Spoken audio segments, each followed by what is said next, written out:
PRASA has seen a steady climb in passenger numbers over the last couple of years, hitting 77 million passenger trips in the latest recorded financial year. The commuter rail operator's CEO, Hisham Emiran, says the substantially increased opening of routes has been key. It's got to do with our recovery and rebuild program at PRASA. You recall a few years back we were only able to operate 4 out of 40 corridors. We have now recovered 35 of the 40 corridors. Yes, on many of those corridors we still run a limited service, but you see the trains have returned on our network.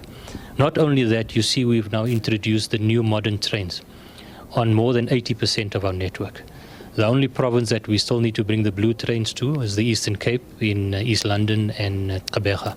The commuter rail operator still has a long way to go to become a sustainable entity. However, with Emiran saying the operator needs to achieve 350 to 400 million passenger trips a year to become sustainable, adding that a lot of work has been done to get the rail network to a point where it's able to attract that number of passengers. In terms of where we need to move going forward in terms of that sustainability that I spoke about, it is key. We are working very closely with our shareholder and the National Treasury in terms of ensuring through this recovery and rebuild period there's a level of support, financial support that we get through this period to ensure that once the signalling is fully up and running, we can run trains at 5-minute frequencies in the peak period, moving to the 400.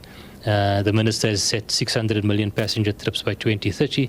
Once we are at those numbers, PRASA will be operating sustainably.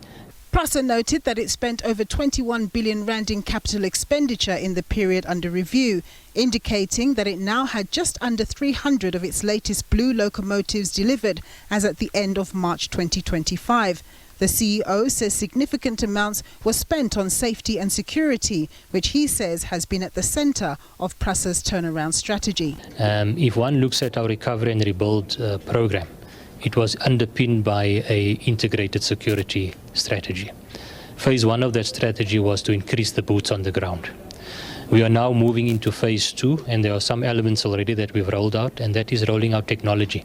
Union organisations were in attendance, paying particular attention to issues that most directly concern them. Mandy Chemesa of Satawu says the workers need to be better recognised for their contribution in the ongoing recovery. We were on negotiations, I think, in June, July, where we had tabled our demands, and they came to us with nothing to offer. That was a disrespect to the very same workers that worked very hard in ensuring that the state-owned entity is going back to where it used to be. So we're like, okay, we're here, but what's in there for the workers? While Atenkosi Plaiki, spokesperson at the United National Transport Union, wanted more information around the voluntary severance process that's taking place at the company. As the majority union, we do agree that PRASA does have a good story to tell, and we do welcome the findings and the reports that was delivered by the GCE today. Obviously, we still have our own challenges and also worries that we have concerning the workers. We did raise the fact about the VSPs, that they're going to the 4th round of VSPs, and we would just like to find out who would be targeted on that, and we would have liked if the GCE also focused on the bloated top structure within PRASA. PRASA says much work has been done to improve its governance and accountability structures, which helped in its achieving its first unqualified audit declaration by the Auditor General in 9 years. However, this was with findings, which means that the state-owned company still needs to fine-tune some elements, including bringing down its irregular expenditure levels and jacking up its cybersecurity systems, among other issues. With PRASA's leadership saying having better capacitated their internal audit and risk function in the recent years, they're hoping to achieve an unqualified audit with no findings during its next audit assessment by the Auditor General. Nompumelelo Siziba, SABC News, Johannesburg.